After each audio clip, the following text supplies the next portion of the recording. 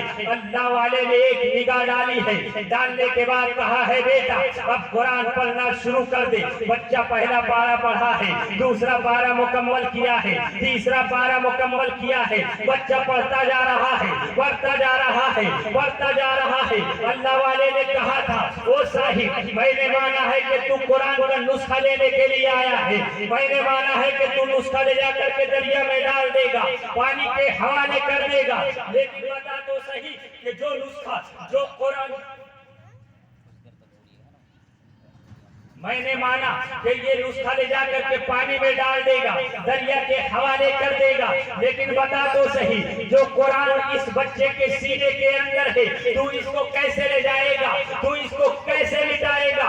آنے والے نے کہا تھا سنو اگر ضرورت پڑے گی تو سر کاٹ لے جائیں گے. وہ اللہ والوں نے کہا تھا تو کتنے سر کاٹو گے, ارے جدھر نظر ڈالتے جائیں گے قرآن کے حافظ بناتے جائیں گے.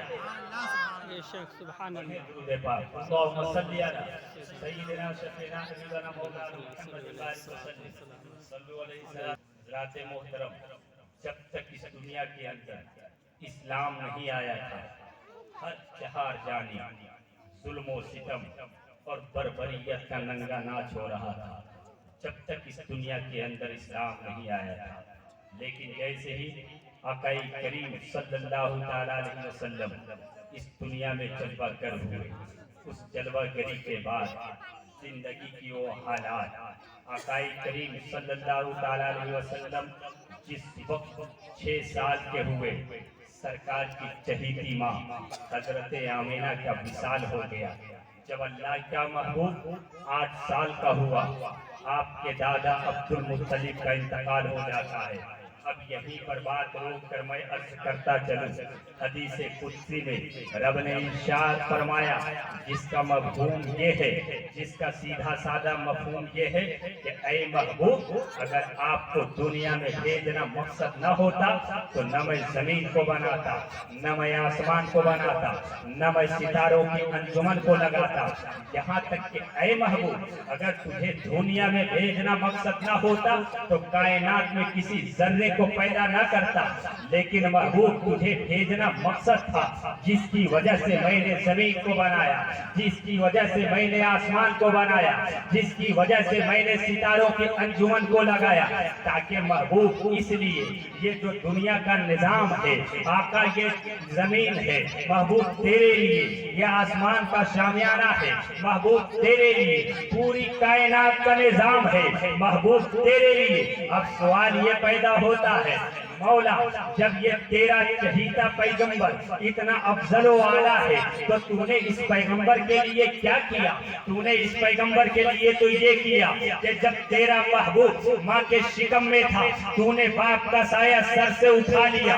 جب یہ تیرا چہیتا پیغمبر ہے تو جب یہ تیرا چہیتا پیغمبر ہے تو مصطفیٰ کو دنیا میں آنے سے پہلے تو نے باپ کا سایہ کیوں اٹھا لیا؟ جب تیرا حبیب 6 سال کا ہوا تو نے ماں کا سایہ ابوا میں اٹھا لیا. جب تیرا حبیب 8 سال کا ہوا تو نے دادا کا سایہ اٹھا لیا. رب کی مرضی رب کی مشیت جواب دے گی, وہ بندے پریشان نہ ہو, پریشان ہونے کی ضرورت نہیں ہے. باپ کا سایہ میں نے اس لیے اٹھایا کہ اگر میں باپ کا سایہ نہ اٹھاتا تو ممکن تھا کہ میرے محبوب کا کوئی دوسرا بھائی پیدا ہوتا, اور اگر کوئی دوسرا بھائی پیدا ہوتا تو میرے محبوب سے بڑا ہونے پر میرے محبوب سے بڑا بھائی ہونے کا کہنے لگتا. اس لیے میری رحمتوں نے گوارا نہ کیا کہ میرے محبوب سے کوئی بڑا بھائی کہنے والا پیدا ہو جائے. پھر سوال کرتے ہیں مولا تو نے باپ کا سایہ اٹھا لیا لیکن ماں کا سایہ رہتا, کم سے کم ماں کا سایہ اٹھا لیا, کم سے کم دادا کا سایہ رہتا. رب کی رحمت جواب دے گی بندے پریشان نہ ہو, پریشان ہونے کی ضرورت نہیں ہے. باپ کا سایہ میں نے اس لیے اٹھایا تاکہ میرے محبوب کا کوئی